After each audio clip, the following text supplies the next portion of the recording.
Hallelujah. हम देखेंगे पहला कुरिन्थियों अध्याय 1 पद संख्या 26 से लेकर 31। ऐसा लिखा हुआ है, हे भाइयों, अपने बुलाए जाने को तो सोचो कि न शरीर के अनुसार बहुत ज्ञानवान और न बहुत सामर्थी और न बहुत कुलीन बुलाए गए, परंतु परमेश्वर ने जगत के मूर्खों को चुन दिया है कि ज्ञानवानों को लज्जित करे, और परमेश्वर ने जगत के निर्बलों को चुन लिया है कि बलवानों को लज्जित करे, और परमेश्वर ने जगत के नीचों और तुच्छों को वरन जो है भी नहीं उनको भी चुन लिया कि उन्हें जो है व्यर्थ ठहराए, ताकि कोई प्राणी परमेश्वर के सामने घमंड ना करने पाए, परंतु उसी की ओर से तुम मसीह यीशु में हो, जो परमेश्वर की ओर से हमारे ज्ञान ठहरा, अर्थात धर्म और पवित्रता और छुटकारा, ताकि जैसा लिखा है वैसा ही हो, जो घमंड करे वह प्रभु में घमंड करे। दूसरा पत्रस अध्याय 1:3 से 11।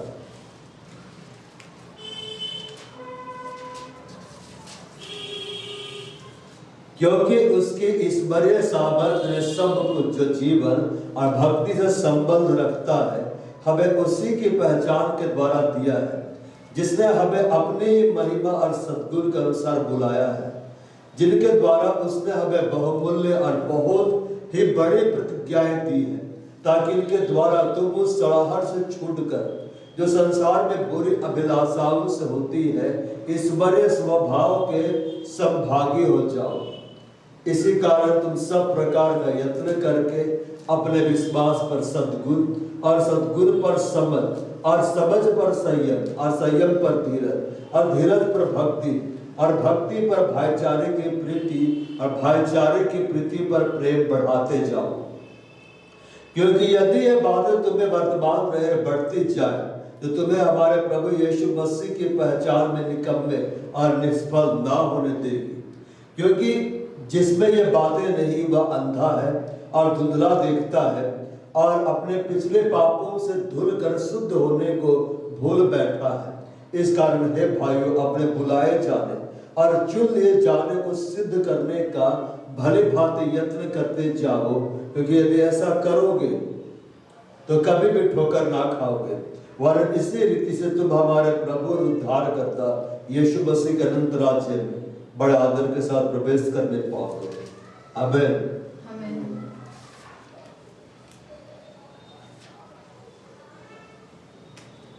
हम देख रहे हैं बुलाहट के विषय में, कॉलिंग के बारे में। जब हम अपने बुलाहट को लेकर, पहले बुलाहट जो परमेश्वर सबको देता है, मतलब जितने भी मनुष्य जितने भी स्त्री और पुरुष है सबों को परमेश्वर इनवाइट देता है, और उसमें उसको उस बुलाहट को जो स्वीकार कर लेता है, उस निमंत्रण को जो स्वीकार कर लेता है और अपने कामों के द्वारा यहोवा के लिए अपनी वफादारी को, विश्वास योग्यता को दिखला देता है, साबित कर देता है, परमेश्वर उसको दूसरा बुलाहट देता है। और वो दूसरा बुलाहट क्या है? वो उसको चुनने देता है। और जो पहले बुलाहट में फेल हो जाते हैं, परमेश्वर उसको कभी नहीं चुनता है। समझ में आया बात? परमेश्वर ने सबको बुला दिया है, सबको इनविटेशन दे दिया है, लेकिन जो अब उस बुलाहट को लेकर गंभीर रहेगा, परमेश्वर जो सिखलाता जा रहा है उसको करता जाएगा, उसी को परमेश्वर चुनेगा। परमेश्वर तो सबको चुन लेना चाहता है, लेकिन क्या सब उसके लायक अपने आप को बनाते हैं? ये देखता है। यह बोलता है, हे भाइयों, अपने बुलाए जाने को तो सोचो कि न शरीर के अनुसार बहुत ज्ञानवान और न बहुत सामर्थी और न बहुत कुलीन बुलाए गए, but you see your calling, brethren, how that not many wise men after the flesh, not many mighty, not many noble or called। अपने बुलाहट को लेकर तुम सोचो, बदला गंभीरता से क्या करो, सोचो। क्या होता है कि दो सेवकाई में तो आ जाते हैं, कलीसिया में तो आ जाते हैं, आराधना करने लगते हैं, वचन सुनने लगते हैं, प्रार्थना करने लगते हैं, लेकिन उनका ध्यान सिर्फ आशीषों के ऊपर में होता है, सिर्फ चंगाई के ऊपर में होता है। कई बार परमेश्वर कुछ आशीषों को क्यों रोक के रखता है पता है? अगर वो आशीष आपको देगा आप भटक जाएंगे। एक समय आएगा परमेश्वर देगा, लेकिन वो तुरंत क्यों नहीं देता है, जल्दी से क्यों नहीं देता है? क्योंकि देगा तो भटक जाओगे, फिर पाप में पड़ जाओगे। कई बार परमेश्वर चंगाई को रोक के रखता है।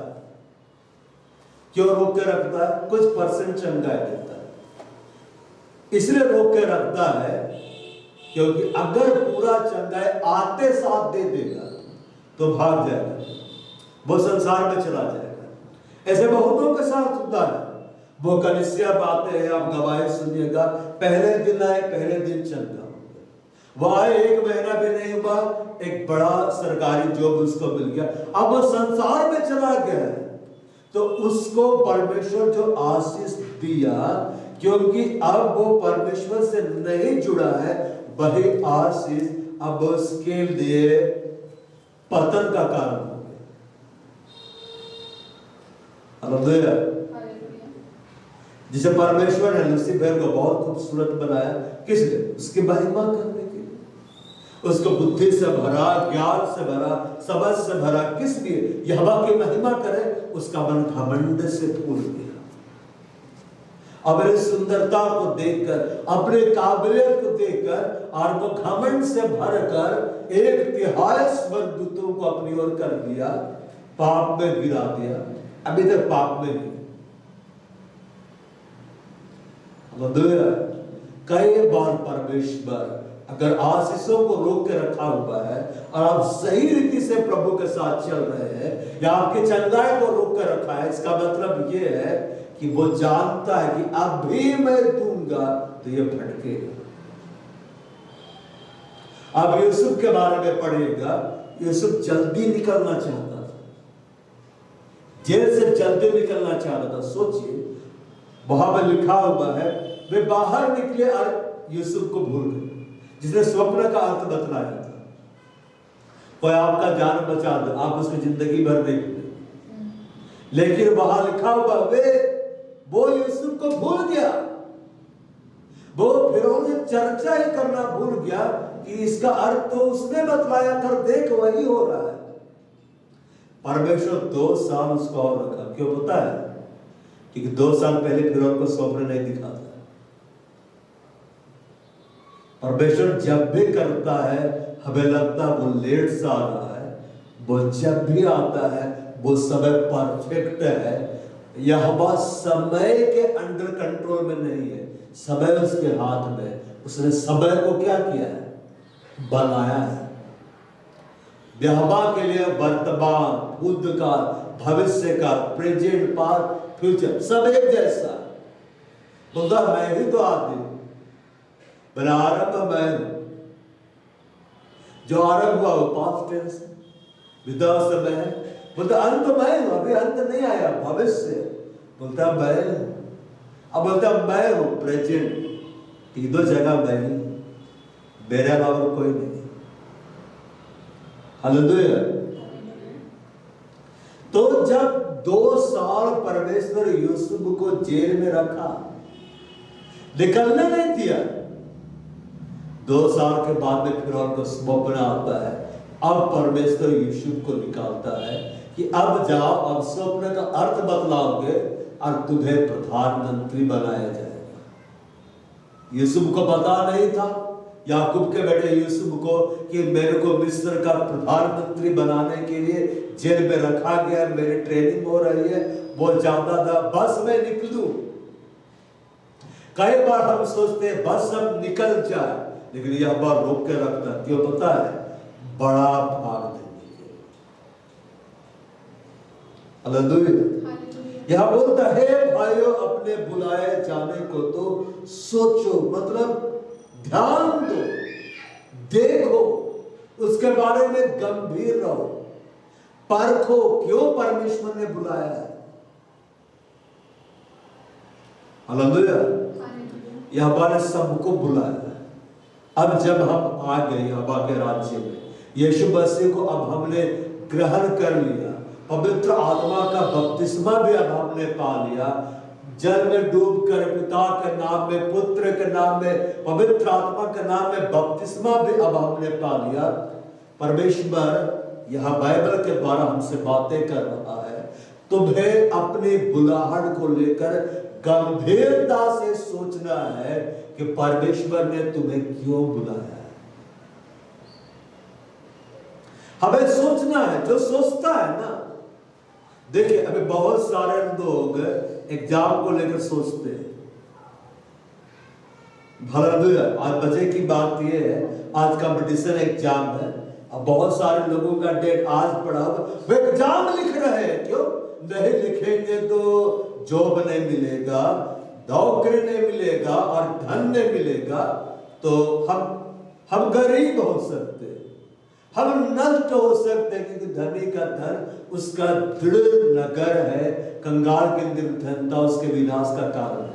ये दो तरह से लिखा हुआ, धनी का धन, जो आत्मिक रूप से धनी है ना, उसके लिए वो आत्मिक धन एक मजबूत गढ़ के समान है, दुष्ट आत्मा उसको छू नहीं सकती है। लेकिन जो आत्मिक रूप से कंगाल है ना, उसको दुष्ट आत्मा निरंतर परेशान करे, निरंतर। हालेलुया। तो बहुत सारे लोग नौकरी के बारे में सोचते, बहुत पढ़ते, इतना पढ़ते कि प्रभु के लिए समय नहीं, नौकरी के द्वारा धन कमाएंगे, स्वर्ग राज्य में प्रवेश नहीं करेंगे। आपको बाइबल पढ़ना है, आपको परमेश्वर की आराधना करनी है, परमेश्वर के वचनों के आधार पर अपने जीवन को व्यतीत करना है। बहुत सारे लोग संसार के बारे में सोचते हैं, बाइबल में लिखा हुआ है, वह अपने मन में जैसे सोचता है वैसे आप है। अब आत्मिक बातों को ज्यादा लेकर सोचेंगे, परमेश्वर के वचनों को लेकर ज्यादा सोचेंगे, आप परमेश्वर के जैसा बनेंगे। लेकिन आप परमेश्वर के वचन को लेकर नहीं सोचेंगे, आप उसके जैसा नहीं बनेंगे। हे भाइयों, अपने बुलाए जाने को तो सोचो, सोचना है। हम यहाँ ड्यूटी करने के लिए नहीं आते हैं कि आ गए संडे को ड्यूटी है मेरी, और हमने आराधना किया, गाया, दिमाग कहीं और घूम रहा है, और हमने वचन सुना, कुछ भी ग्रहण नहीं किया, और अब हम घर में जाकर वचनों को पढ़ ही नहीं रहे हैं, रिकॉर्डिंग हम देख ही नहीं रहे हैं, और हम प्रार्थना भी नहीं कर रहे हैं। हमारी जिंदगी फटे चित्रों के समान बीत रही है। हम अपने बुलाहट को लेकर गंभीर नहीं है। परमेश्वर नहीं चुनेगा, और जब परमेश्वर नहीं चुनेगा और हम अपने बुलाहट में फेल हो जाएंगे, जो फेल होता है वो आगे क्लास में नहीं जाता है। हालेलुया। स्वर्ग में जाने के बाद भी ना बड़ा भवन मिलेगा, ना बड़ा घर मिलेगा, ना बड़ा महल मिलेगा, कुछ भी नहीं मिलेगा। दड़बों में रहने, दड़बे समझते हैं जैसे मुर्गी के घर होते हैं, मुर्गियों के लिए मार्बल के घर नहीं बनाए जाते, उनके लिए सिंपल घर बनाया जाता है। प्लास्टिक लगा दिया जाएगा, मिट्टी की दीवार खड़ी की जाएगी, क्यों? क्योंकि वहां धंधा करते रहते हैं। लेकिन जो प्रभु के लिए काम नहीं कर रहा है, बुलाहट में स्थिर नहीं है, सिर्फ प्रभु को ग्रहण किया, आखिरी समय में प्रभु को ग्रहण कर लिया, स्वर्ग तो चला गया, दड़बा में रह रहा है। क्या में रह रहा है? दड़बा में रह रहा है। अब जितना अच्छा नौकरी के लिए पढ़ाई करेंगे, बिजनेस के लिए पढ़ाई करेंगे, काम करेंगे, उसी रीति से नौकरी के द्वारा आपको धन मिलेगा, व्यवसाय के द्वारा आपको धन मिलेगा। लेकिन जितना अच्छा बाइबल स्टडी करेंगे, आराधना में बढ़ेंगे, प्रार्थना में बढ़ेंगे, पवित्र आत्मा की संगति में बढ़ेंगे, वचन का पालन करने में बढ़ेंगे, उतना बड़ा आत्मिक धन आपके लिए स्वर्ग में रखा हुआ है, उतना बड़ा भवन आपके लिए स्वर्ग में रखा है। हालेलुया। जो जैसा बोएगा वैसे ही काटेगा, जो नहीं बोएगा नहीं काटेगा। हे भाइयों, अपने बुलाए जाने को तो सोचो ना। शरीर के अनुसार बहुत ज्ञान पाए, शरीर के अनुसार बहुत ज्ञानवान। यहां लिखता है वाइस मैन, बहुत ज्यादा विस्डम से भरा हुआ व्यक्ति। हम संसार में कई लोगों को देखते हैं जो बहुत ज्यादा विस्डम से भरे हुए है कि नहीं? आप किसी साइंटिस्ट के पास चले जाइए, ऐसा ऐसा फार्मूला बताएगा, दिमाग उड़ जाएगा। डिस्कवरी चैनल देख के लगता है हम तो कुछ भी नहीं जानते, इनको तो कितना ज्ञान है। हालेलुया। तो बहुत सारे लोग शरीर के द्वारा बहुत ज्ञानवान है, वॉइस मैन, उनके पास विस्डम है। याद रखिए 4 तरह का विस्डम होता है। पहला विस्डम होता है जो इस पृथ्वी से हमें मिलता है। हमारे बाप दादे पुरखे लोग वे अनपढ़ थे, ज्यादा पढ़े लिखे में नहीं थे, लेकिन लाखों करोड़ों की गिनती उंगलियों में करते थे कि नहीं? पहले कैलकुलेटर था, सब उंगली में गिनते थे। हम तो मोबाइल निकालते हैं, थोड़ा सा भी जोड़ घटाव करना होता है मोबाइल निकालते हैं, याद ही नहीं होता है, पढ़ना ही भूल गए।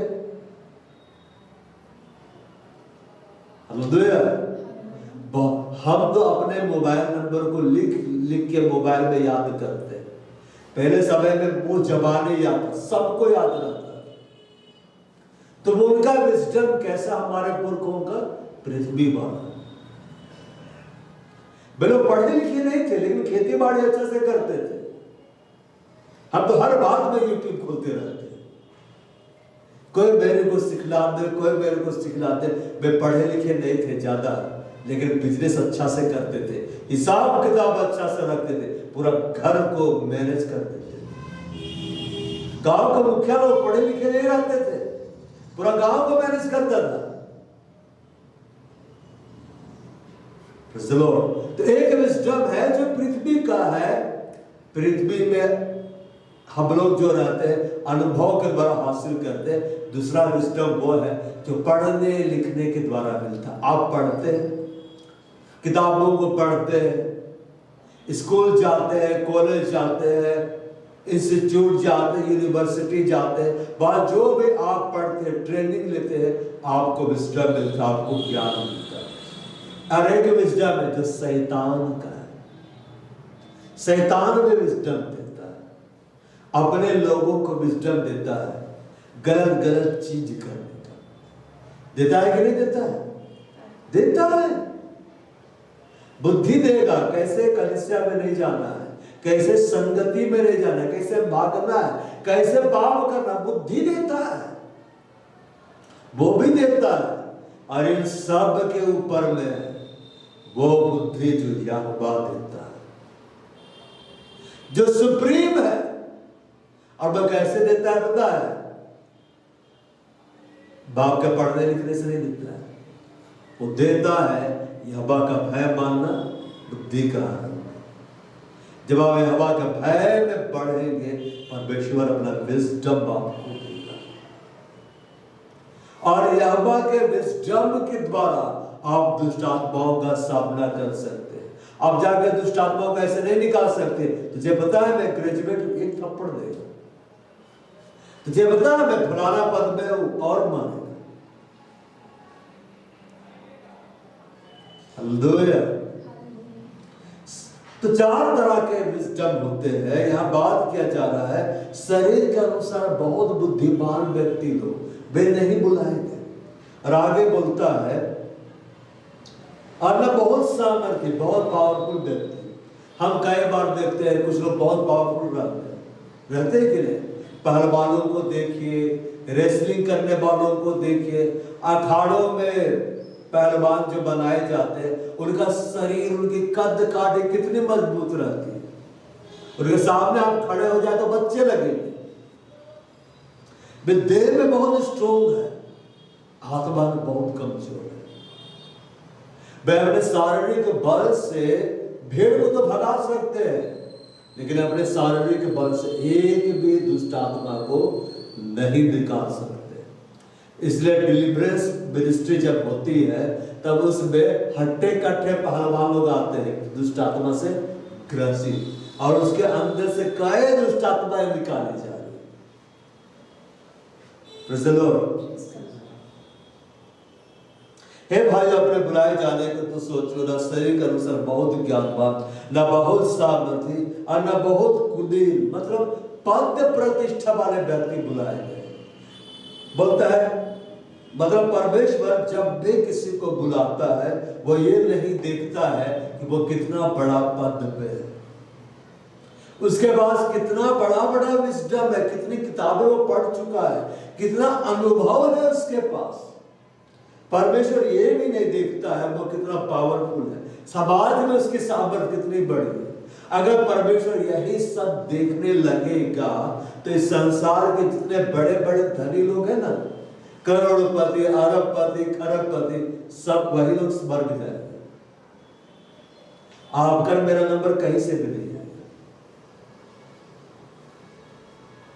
मगर जब परमेश्वर बुलाता है, चाहे गरीब हो, चाहे धनी हो, चाहे कैसा भी वर्ग का हो, किसी भी जाति का हो, किसी भी भाषा को हो, किसी भी धर्म का हो, परमेश्वर उसको बुला लेता है। कैसे बुलाता है? अपनी बड़ी दया के अनुसार, अपने बड़े अनुग्रह के अनुसार वो सबको बुलाता है। क्यों? लिखा हुआ है परमेश्वर ने जगत से ऐसा प्रेम रखा। वहां धनी का जिक्र नहीं है, गरीब का जिक्र नहीं है, कंगाल का जिक्र नहीं है, मतलब यहोवा ने सबसे प्रेम किया, संपूर्ण मानव जाति से प्रेम किया।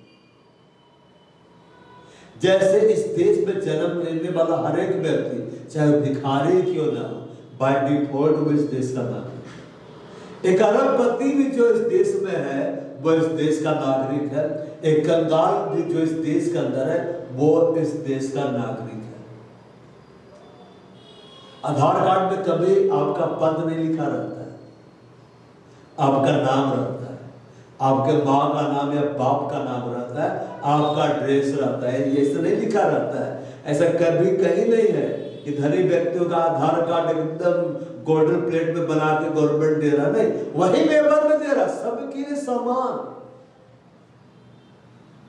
सबके लिए समान है।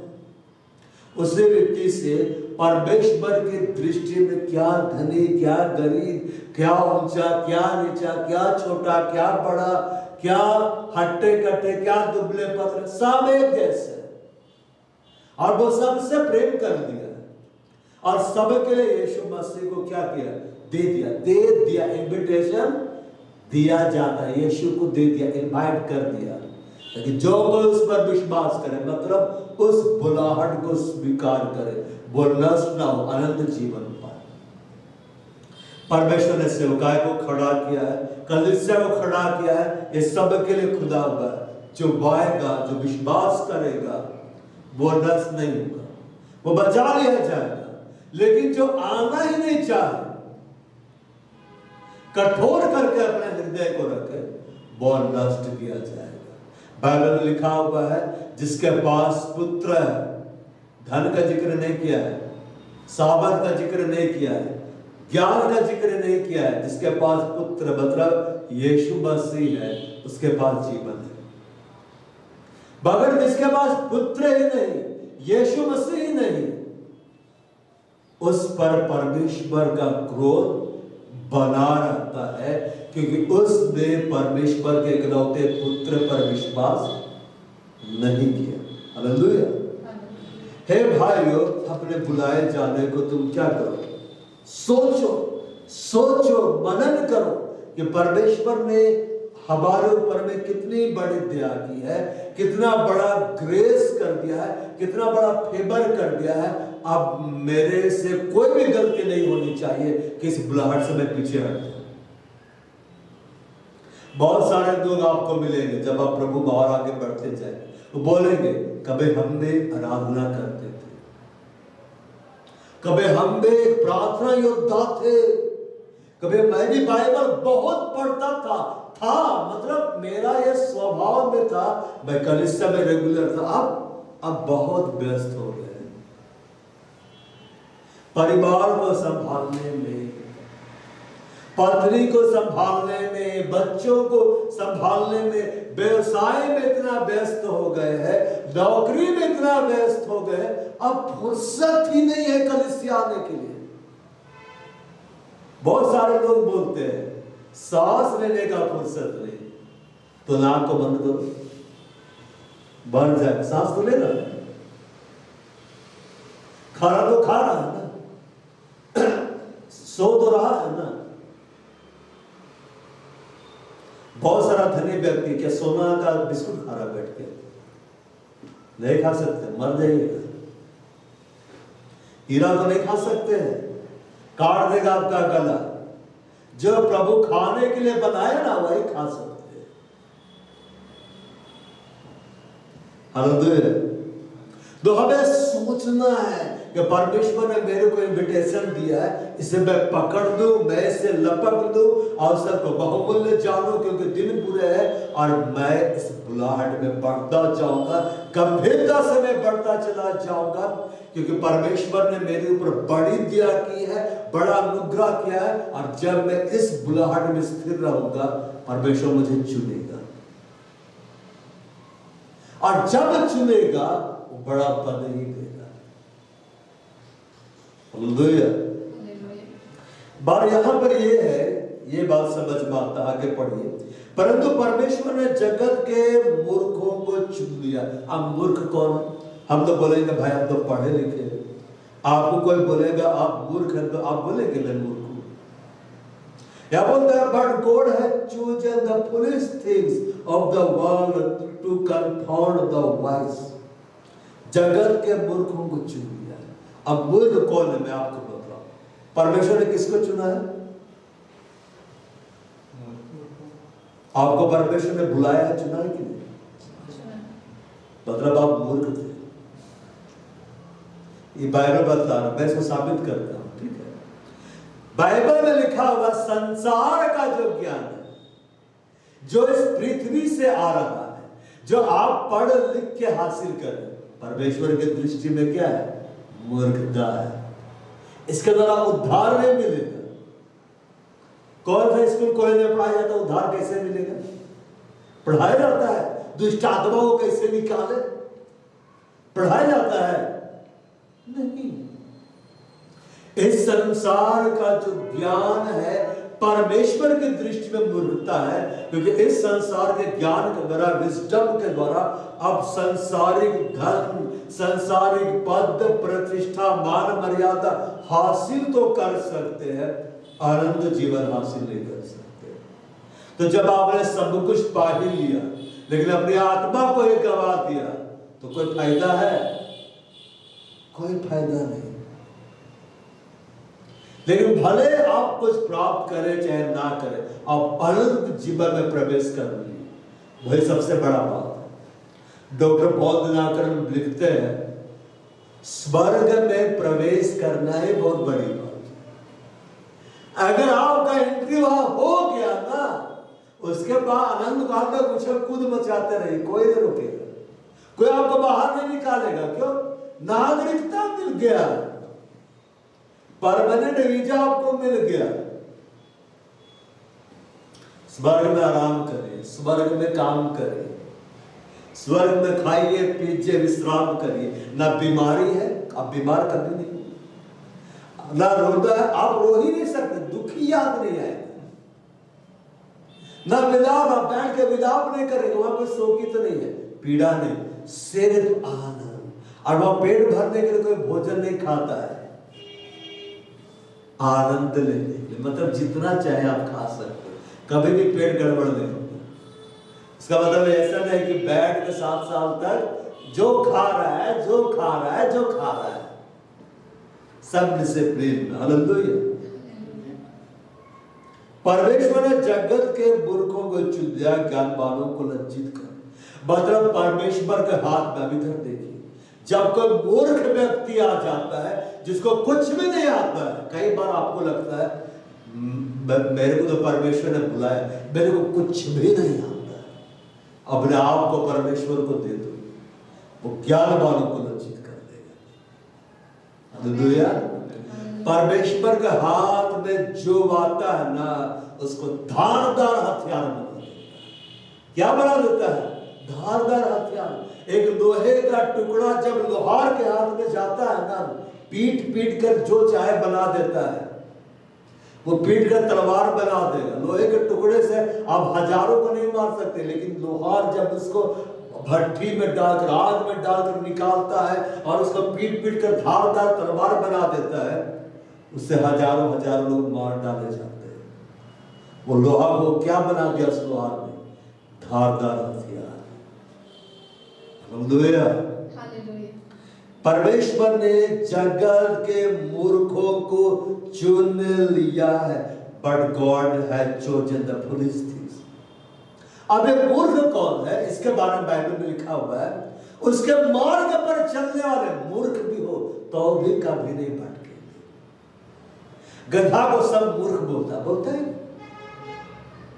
क्या बोलता है? बहुत परिश्रमी होता है, उसको जो काम दो करता है।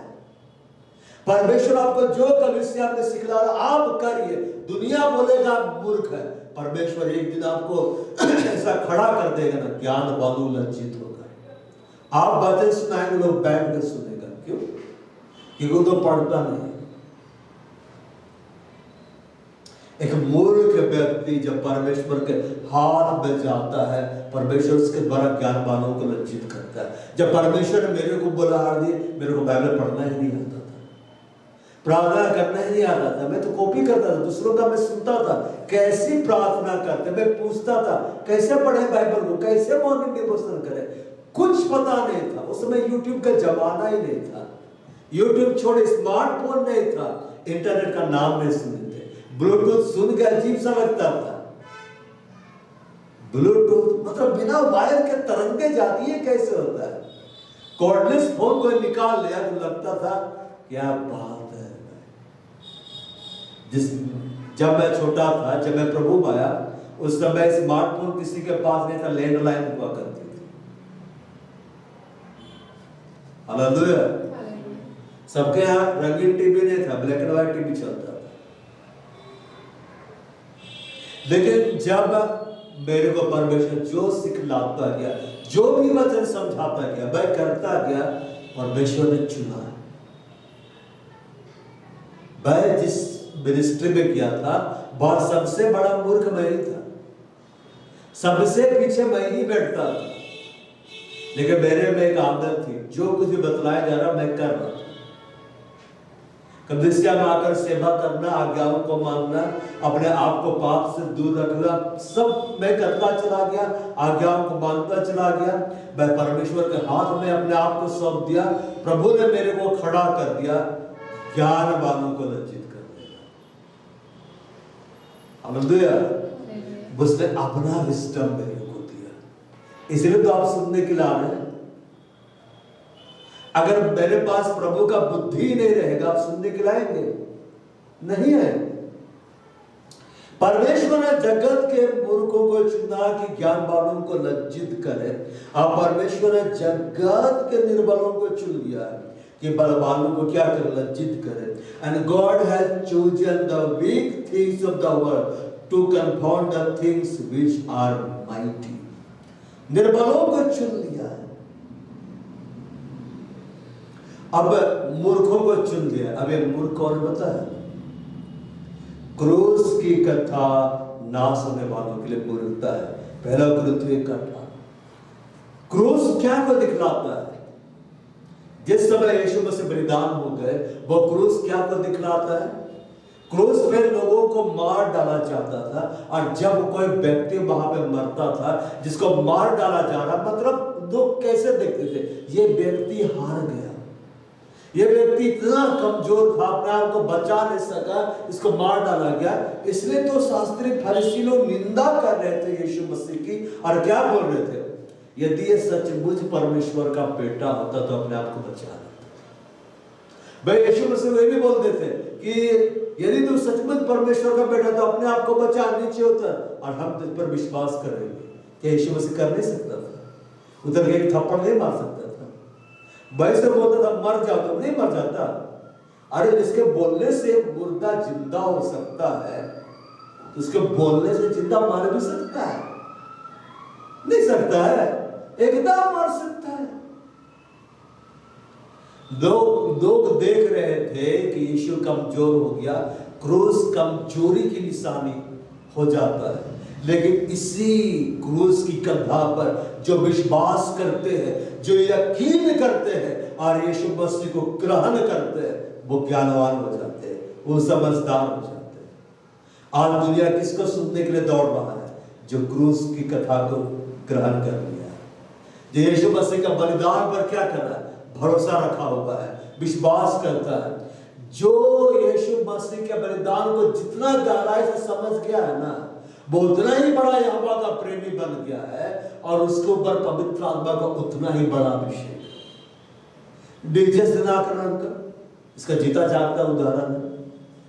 वो यीशु मसीह के क्रूस के बलिदान को समझ गए, वे इतने बड़े प्रेमी बन गए ना कि पूरा इंडिया को, पूरा वर्ल्ड को प्रभु हिला दिया। जब आप यीशु के बलिदान को सही रीति से समझेंगे ना, तो बड़े से बड़ी मुसीबत आए तो भी आप उसी जगह पर रहेंगे जहां परमेश्वर आपको रखा, आप भागेंगे नहीं। हालेलुया। तो लिखता है, जगत के मूर्खों को चुन लिया, आपको मेरे को संसार मूर्ख दृष्टि से देखता है।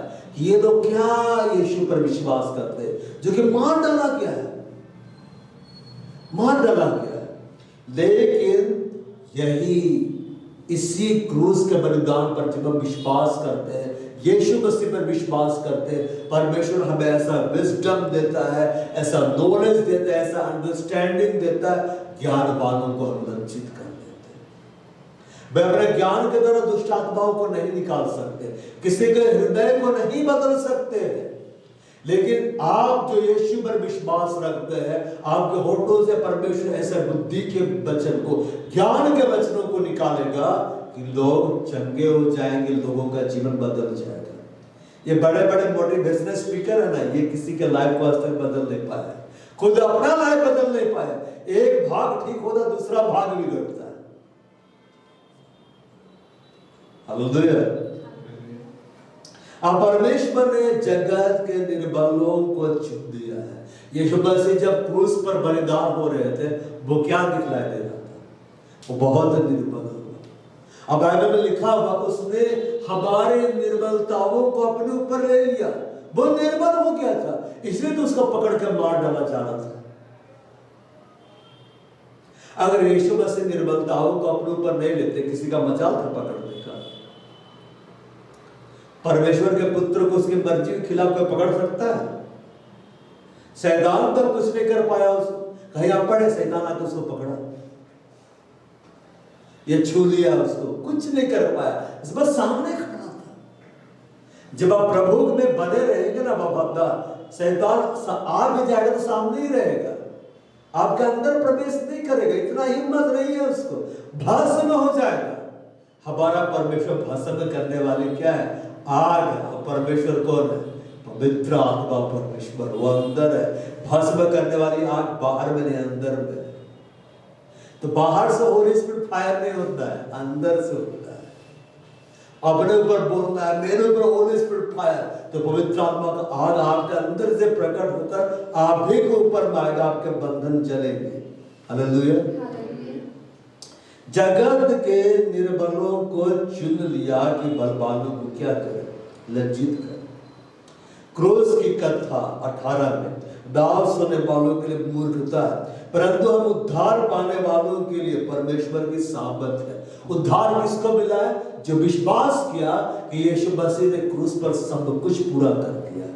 सब कुछ, मेरे उद्धार का, मेरे चंगाई का, मेरे अनंत जीवन का सब कुछ उसने पूरा कर दिया। अब मुझे उस पर यकीन रखना है, अब मुझे उसके वचन को सुनना है, अब मुझे उसके वचन के आधार पर अपना जीवन व्यतीत करना है। और जो लोग यीशु मसीह के बलिदान पर विश्वास रखते हैं, लोग यीशु मसीह को किस दृष्टिकोण से देख रहे थे? वो निर्बल हुआ, लेकिन वो जो निर्बल हुआ, जब उसके कार्यों पर आप विश्वास करते हैं, परमेश्वर आपको ऐसी सामर्थ्य देता है जो शारीरिक बल के द्वारा नहीं आता है। शारीरिक बल के द्वारा दुष्ट आत्माओं को नहीं निकाला जा सकता है, दुष्ट आत्माओं के बंधन को नहीं तोड़ा जा सकता है। मेडिकल साइंस कितना ही आगे बढ़ जाए, डॉक्टर कितनी ही दवाइयां तैयार कर ले, साइंटिस्ट कितने ही प्रोडक्ट तैयार कर ले, उसके द्वारा बहुत सारी बीमारियां अच्छी होगी जो शारीरिक रीति से है, लेकिन जो बीमारी दुष्ट आत्माओं के द्वारा लाई जाती है ना, उसमें कोई दवा, कोई इंजेक्शन काम नहीं करता है। वहां बस सामर्थ्य के कार्य करने का वरदान कार्य करता है। और ये सामर्थ्य के कार्य करने का वरदान कॉलेज से आपको नहीं मिलता है, गवर्नमेंट आपको नहीं देता, ये पवित्र आत्मा देता है, ये सुप्रीम है। हालेलुया। तो जो यीशु पर विश्वास कर लिए और यीशु मसीह के क्रूस की ओर देख रहे हैं, वो दुनिया की दृष्टि में तो निर्बल दिखलाई देते हैं, लेकिन परमेश्वर उसको बहाल सामर्थ्य देता है। जैसे गोलियत सामने में खड़ा था तो पूरे इस्राएल के सेना थर थर कांप रहे थे, वाचा का संदूक होने की वजह से, होने के बावजूद सौल भी डर गया था। लेकिन दाऊद जो यहोवा की आराधना करता था, उसकी आज्ञाओं को मानता था, उसका संबंध यहोवा के साथ ठीक था, वो वचन को बोलता हुआ आगे बढ़ा, भविष्यवाणी करता हुआ कि आज के दिन मैं तुझको मारूंगा, मैं तेरा सिर धड़ से अलग कर दूंगा, और वो जाकर मार दिया। जो परमेश्वर की संगति में रहता है उसके लिए वफादार रहता है। यीशु मसीह जो क्रूस पर आपके लिए बलिदान हुआ है, उस बलिदान पर विश्वास करता है और यीशु के लिए अपना जीवन जीता है। जब वो घोषणा करता है परमेश्वर को उपस्थित जानकर, परमेश्वर की महिमा के लिए, उसके होठों से निकलने वाली बातों को यह पूरा करता है। क्यों? बाइबल में लिखा हुआ है, तो वो परमेश्वर है जो अपने दास के वचन को पूरा करता है। जब यहोवा के दास लोग कुछ बोलते हैं ना, तो परमेश्वर पूरा करता है। एक बार की बात, स्मिथ विगल्सबर्ग एक व्यक्ति से बात कर रहे थे और उस व्यक्ति का पैर ही नहीं था, मतलब पंजे ही नहीं थे, ठूठ था वहां जन्म से। और वो व्यक्ति बोलता है क्या प्रभु सचमुच मेरे को पैर में दे सकता है? तो स्मिथ विगल्सबर्ग प्रार्थना नहीं करते और बड़े ही सामर्थ्य से भरे हुए थे, बोले कि तुम कल जाना, अपने लिए जूता खरीद लेना पहले। अब वो चले गए। जब वो चला गया तब वो व्यक्ति सोचने लगा कि इतना बड़ा मजाक प्रभु का दास मेरे साथ कर दिया, मेरा तो पैर ही नहीं है, पंजा ही नहीं है, तलवा ही नहीं है, मैं जूते कहां से पहनूंगा? तब परमेश्वर यीशु मसीह इसके ऊपर प्रकट होते हैं और वो इस बात को बोलते हैं कि तुम ज्यादा मत सोचो, जो मेरा दास बोला है वो करो। अब तो नींद में ना आए, क्योंकि यीशु मसीह प्रकट होकर बोले, जो यीशु मसीह आके चंगाई नहीं दिए, बोले जो मेरा दास बोला वो करो। क्या बोला? जूता खरीदो पहनो। तब वो गया और सुबह सुबह गया जूता दुकान के सामने जाकर खड़ा है। अब जूते दुकान का मालिक आता है, रियल गवाह है, और वो दुकान खोलता, अंदर जाता है, उसका वेलकम करता है उस कस्टमर का। अब बोलता है सर मैं आपको क्या दिखला? तो बोलता है कि मुझे जूता लेना है। देखता उसको तो पैर ही नहीं है। तो बोलता सर हमें माफ करिए, हम आपकी कोई मदद नहीं कर सकते। तो बोलता नहीं ऐसा कोई बात नहीं, मेरे को जूता लेना ही लेना है। बहुत जोर देता है। तब वो दुकानदार बोलता है कि बतलाइए सर कौन सा जूता मैं आपको दिखला? तो बोलता है कि 7 नंबर छोटा हो जाएगा और 9 नंबर बड़ा हो जाएगा। तो 8 नंबर का जूता लाता, 8 नंबर का जूता लाता है। वो पैर में जो नीचे ठूठ रहता है, जहां तक उसका था, वो कपड़े को उतारता है, जैसे जूते के ऊपर रखता है, पलक झपकते पंजा आ जाता है। परमेश्वर कुछ भी कर सकता है, परमेश्वर है। वो बड़ा आनंदित फट से दूसरे फुट को भी जूते के ऊपर डालता है, पंजा आ जाता है, पैसा दिया जूता का, हालेलुया प्रेज द लॉर्ड करता चला गया। दुकानदार हक्का बक्का रह गया। वो अपने दास के वचन को क्या करता है? पूरा करता है। क्यों? स्मिथ विगल्सबर्ग के मुंह से निकले हुए वचन को यीशु मसीह ने पूरा किया, क्योंकि उसका जीवन उतना समर्पित था। Praise the Lord. उसका जीवन उतना ज्यादा यहोवा के लिए समर्पित था कि वो कुछ भी बोला ना तो प्रभु को स्वर्ग से आना पड़ा पूरा करने के लिए। जो व्यक्ति यीशु मसीह क्रूस पर बलिदान हुआ, उस पर यकीन कर लिया, क्रूस पर वो क्यों बलिदान हुआ, उस रहस्य को समझ गया। जैसे पौलुस ने लिखा, मैं उसके मृत्युंजय होने के रहस्य को मैं क्या करूं, जानूं। और जो यीशु को अपना जीवन दे दिया और उसके पीछे वो चल रहा है, प्रभु उसको महान सामर्थ्य देता है। सबको नहीं देता है, उसी को देता है जो उसके लिए वफादार है, जो क्रूस की कथा को समझ गए, जो क्रूस के बलिदान को सही रीति से समझ जाएंगे ना, यीशु के प्रेम के रहस्य को सही रीति से समझ जाएंगे, वो प्रेमी बन जाएंगे। उनके अंदर से प्रेम बहेगा, उनको प्रेम करने के लिए मेहनत करना नहीं पड़ेगा। आपका बड़े मेहनत नहीं करता आम पैदा करने के लिए, बस ग्रहण करता आम पैदा होता है।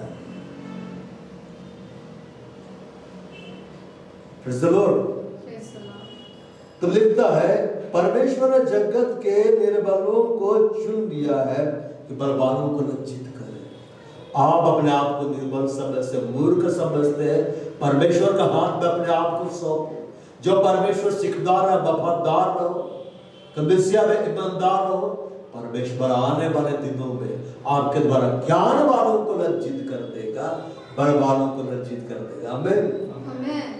अब परमेश्वर ने जगत के नीचों और तुच्छों को, वरन जो है भी नहीं उनको भी चुन लिया है, कि उन्हें जो है व्यर्थ ठहरा। 28 में लिखा हुआ है, and base things of the world, base things, basic चीज मतलब साधारण चीज। अभी ABCD आप पढ़ेंगे, आप पढ़ेंगे, काका काका आप पढ़ेंगे, नहीं ना पढ़ेंगे। एक बिना पढ़े यहां तक पढ़ पाए? बेसिक है, साधारण है। बच्चों का नर्सरी वाला क्लास देखने से लगता है क्या कविता पढ़ रहा है, क्या गाना में डांस कर रहा है, सुई लगाया चूहा को तो कोई लोग गा रहा है बैठ के, वो लोग वही सब करता है। वो लोग पोएम ही पढ़ते रहता है, बहुत विस्डम का ज्यादा बात नहीं होता है। वो लोग सिंपल चीज करता है। अब बोलता है, and base things of the world, जो साधारण दिखलाई दे रहा है, एकदम नीचे दिखलाई दे रहा है, उसको भी प्रभु चुनता है और उसको परमेश्वर मालूम क्या बना देता है, असाधारण। एक बार की बात है, पावर मिनिस्ट्री की गवाही है। डॉक्टर पॉल दिनाकर बतला रहे थे, एक बहन आई सभा में, और जब उसके लिए प्रार्थना किया गया, बोल अगर उसके ऊपर हाथ रखे या कोई और दाम उसके ऊपर हाथ रखा, पावर मिनिस्ट्री के दौरान पवित्र आत्मा का सामर्थ उसके ऊपर आया, अभिषेक उसके ऊपर आया, परमेश्वर उसको पवित्र आत्मा का बपतिस्मा दे दिया। अब डॉक्टर पॉल दिनाकर बोले उसको तो उद्धार का अनुभव ही नहीं हुआ, सीधे पवित्र आत्मा का बपतिस्मा दिया। ये देने वाले की मर्जी है कि तेरे को ये अंगीकार नहीं करना कि मैं तुझे ग्रहण करता हूं, मैं ही तुझको ग्रहण कर लेता हूं। चल, हालेलुया। एक है कि परमेश्वर के पास यीशु मसीह में तुझे अपना प्रभु स्वीकार करता हूं, आज से तू मेरा पिता है, मैं अंगीकार करता हूं। और इससे ऊपर वाला यीशु मसीह बोलेगा, मैं अंगीकार करता हूं तू मेरा बेटा है, आज तू मुझसे पैदा हुआ है, चल मैं तेरे को पवित्र आत्मा का बपतिस्मा दे रहा हूं। तो मना करेगा?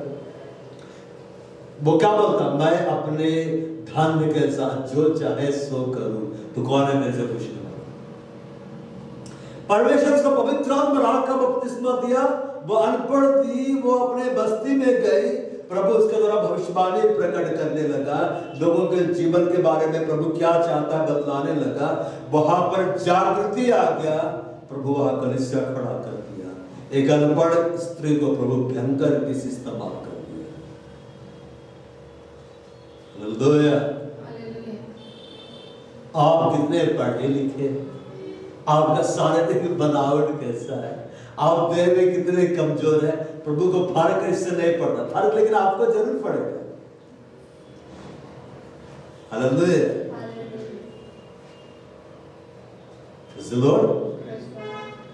परमेश्वर के हाथ में साधारण व्यक्ति भी आता है ना, असाधारण बना देता है। दाऊद जब उसके हाथ में पड़ गया, परमेश्वर उसको राजा बना दिया। क्या चरवाहा राजा बन सकता है? अब देखिए, प्रेसिडेंट का जो पद होता है और प्राइम मिनिस्टर का जो पद होता है इससे ऊंचा राजा का पद है। प्रेसिडेंट भी कानून के अंडर में आता है कि प्राइम मिनिस्टर भी कानून के अंदर में आता है। 5 साल के बाद हटा दिए जाते हैं। कभी आप पढ़े हैं कोई देश का राजा को वोट करके हटाया गया? नहीं, राजा कानून बनाता है। वो कानून बनाकर आपसे करोड़ों ले सकता है, आपके टैक्स पर टैक्स लगा सकता है। वो राजा है, पूरा देश उसका है। यीशु मसीह राजा है, राजाओं का राजा। ऐसा नहीं लिखा प्रेसिडेंट और प्रेसिडेंट, बोलने का बोल देते, लेकिन वो किंग ऑफ किंग्स है, लॉर्ड ऑफ लॉर्ड्स है। राजा कानून बनाता है, कानून बदल भी देता है। राजा जो चाहे सो करता है। अभी बहुत सारे देशों में राजा वाला शासन है, रानी वाला शासन है। उनके बच्चे पैदा होते हैं बाय डिफॉल्ट प्रिंस और प्रिंसेस, उनका स्टडी अलग होता है। Hallelujah, praise the Lord. और कोई देश के राजा तो ऐसे है कि अपने देश के तो राजा है, इसके अलावा कितने कितने देश के वे राजा है। जैसे इंग्लैंड का जो राजा है वो अपने देश का तो राजा है, लेकिन बहुत सारे देश उसके अंडर कंट्रोल में है। और आप देखिएगा बहुत सारे देशों का जो झंडा है, एक कोने में इंग्लैंड का झंडा रहता है, छोटा सा रहता है, जैसे ऑस्ट्रेलिया। सब इंग्लैंड के अंडर कंट्रोल में, उसके अंडर कंट्रोल में काम करे। फ्रीडम वहां है। अब उस तरह की गुलामी नहीं है कि आके बेत मार रहा है, खरीद रहा है, बिक्री कर रहा है। वो खत्म हो चुका है, प्रभु ने जड़ से मिटा दिया है। हालेलुया। लेकिन शासन है। Praise the Lord. तो परमेश्वर ने जगत के नीचे को जो एकदम नीचे दिखलाई दे रहा है, नर्सरी में पढ़ने वाले में से एकदम नीचे दिखलाई देते हैं। कहाँ पढ़ता है? कॉलेज का बोलेगा नर्सरी जाते हैं, एबीसीडी पढ़ता है ना। कहाँ बयान सुना तो बड़ा बड़ा बात आपसे नहीं कर सकते, छोटे ही बात जानते हैं। वो एक लाइन पढ़ लिया तो बोलेगा बहुत बड़ा, थक गए, सोने जाते। वो एकदम नीचे है, बेस थी तो सबसे नीचे, उनको भी चुन लिया। आप अपने आप को नीचा समझते हैं, परमेश्वर ने जब आपको बुला लिया है, आप प्रभु के हाथ में अपने आप को देंगे। हाथ में देने का मतलब आज्ञाओं को मानना, यीशु मसीह के बलिदान पर विश्वास करना। प्रभु आपको वो बना देगा कि वो संसार को क्या ठहरा देगा? व्यर्थ ठहरा देगा। और तुच्छों को अब ये तुच्छ कौन है? जिसको सब लोग नेग्लेक्ट करता है। कई बार आपको नेग्लेक्ट किया जाता है कि नहीं? परिवार में, घराने में, समाज में, सोसाइटी में, परमेश्वर उसको भी चुनता है। दाऊद को नेग्लेक्ट किया गया। दाऊद के तो बाप को मालूम भी नहीं था कि और एक बेटा है। जब सामुएल आता है, अब बोलता अपने सब बेटों को बुला। दाऊद के पिता यिशै को ये बुद्धि भी नहीं रहता है, समझ ही नहीं रहता है कि उसका एक बेटा और भी है। सबको बुलाता है, दाऊद को छोड़। क्यों पता है? दाऊद को सब लोग नेग्लेक्ट करता था, वो सबसे छोटा था, उसको नेग्लेक्ट। और भेड़ बकरी चरा रहा था, बाकी सबको बुलाया। और सब आता है एकदम हैंडसम, ताकतवर, बाहर से बहुत ज्ञानवान दिख रहा, बहुत बुद्धिमान दिख रहा, लेकिन सबका जीवन पाप में भरा हुआ है। कैसे? परमेश्वर पहला उठा को चुनता है। बोला सब पहला उठे मेरे, लेकिन वह पहला उठा को नहीं चुना। क्यों पता है? सब के सब पाप में ही बिजी है, प्रभु के साथ उनका संबंध सही नहीं था। तब सामुएल नबी बोलता है और कोई है? क्योंकि हमारे किसी को नहीं चुना। बोलता एक है, अभी याद आता है, एक है। ऐसा कैसे हो सकता है कि बाप अपना बच्चा को भूल जाए? और अगर भूल रहा है, इसका मतलब है उसकी दृष्टि में उसका वो बेटा निकम्मा है। और जब वो आता है तो परमेश्वर क्या बोलता है? उठ, इसका अभिषेक करिए। दाऊद कैसा दिखलाई दे रहा था? सबसे नीचे। दाऊद कैसा दिखलाई दे? सबसे तुच्छ। दाऊद लंबा तगड़ा नहीं था, इसलिए गोलियत उसका मजाक उड़ा था। दाऊद शरीर में कैसे दिखलाई दे रहा था? ज्यादा शक्तिशाली भी नहीं दिखलाई दे रहा था। और दाऊद परिवार की दृष्टि में, समाज की दृष्टि में कैसा दिखलाई देता? मूर्ख व्यक्ति है। वरना इसका बाप इसको बड़ा बड़ा काम देता है। ये तो भेड़ बकरी चरा रहा है, रोटी पहुंचा रहा है, खाना पहुंचा रहा है, एकदम छोटा छोटा काम कर रहा है। लेकिन जब वो आता है, क्योंकि उसका संबंध यहोवा के लिए सही था, वो यहोवा के लिए आराधना करता था, बीना बजाता था। ऐसा नहीं कि साहब के पास गया तभी बीना बजा रहा था, नहीं। और जैसे वो आता है, यहोवा की आवाज आती है सामुएल नबी के पास, उठ इसका अभिषेक कर। यही है, यही है और कोई नहीं है। और उसके विषय में यहोवा ने गवाही दी, मुझे एक व्यक्ति मिल गया। ऐसे नहीं बोलता मुझे ईसाई के सारे बेटे मिल गए, मुझे एक व्यक्ति मिल गया मेरे मन के अनुसार। मन के अनुसार आपको परमेश्वर तब चुनेगा जब आप उसके मन के अनुसार काम करेंगे, अपने मन के अनुसार नहीं। कई बार लोग अपने मन के अनुसार काम करते हैं, और क्या कैसे लिपापोती करते हैं पता है? प्रभु अगुवाई दे रहा नहीं, ये प्रभु की अगुवाई नहीं है। प्रभु की अगुवाई में कई बार आपको अच्छा नहीं लगे तो भी आपको वहीं पे रहना पड़ता है, कार्य करना पड़ता है। परमेश्वर ने गवाही दी, मुझे एक व्यक्ति मिल गया है, मेरे मन के अनुसार है, मेरी इच्छा पूरी करेगा। अब परमेश्वर ने उसको क्या बना दिया? बुला कर, पहले बुलाया गया ना, फिर अभिषेक किया, शुद्ध कर, पूरे इस्राएल का राजा बना दिया। और जब यीशु मसीह आया तो दाऊद के बारे में बात किया, क्या तुमने दाऊद के विषय में नहीं पढ़ा है? और यीशु मसीह किसका वंश कह रहा है? बर्तिमाई का पुत्र क्या बनता है? हे दाऊद की संतान। दाऊद कभी सोचा भी नहीं था राज सिंहासन उसको मिलेगा।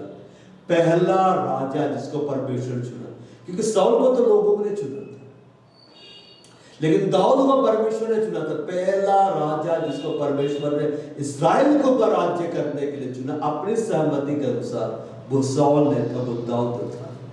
और दाऊद दूसरों की दृष्टि में मूर्ख था, दाऊद दूसरों की दृष्टि में निर्बल था, दाऊद दूसरों की दृष्टि में नीचा था, तुच्छ था, वरन वो एग्जिस्ट ही नहीं करता था, उसको कुछ समझा ही नहीं जाता था। इसलिए यिशै ने अपने सारे बेटों को बुलाया, दाऊद को छोड़ दिया। उसी तरह से जैसे आपके घर में है, आप उदम को बुलाए, ठीक है ना, सबको बुलाए, पूरा खानदान इकट्ठा हो गया, और बोला जाएगा और कोई, अरे अमृत है, याद आया, उधर है, आप बुलाएगा, तब आप भी आके सोचेंगे कि मैं तो एग्जिस्ट ही नहीं करता। दाऊद भी ऐसे नहीं था, लेकिन दाऊद के बारे में परमेश्वर पर उठ इसका अभिषेक यही है कि बता है दाऊद के अंदर क्या खास क्वालिटी था। वो दूसरों की दृष्टि में दुर्बल था, नीचा था, तुच्छ था, सब कुछ था, लेकिन यहोवा के मन के अनुसार था। आप कलीसिया में हर संडे आते हैं, वो यहोवा को पसंद है। क्यों? क्योंकि यीशु हर समय जब उसको मंदिर जाना होता था वो जाता था।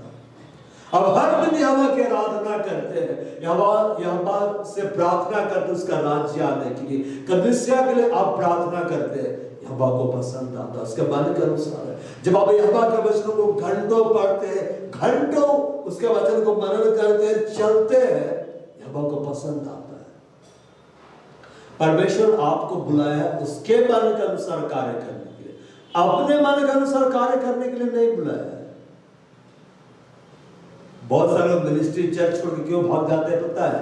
क्योंकि वे मन के अनुसार कार्य नहीं कर पा रहे, और जब उसके मन के अनुसार कार्य करना होता है तकलीफ होती है। क्यों?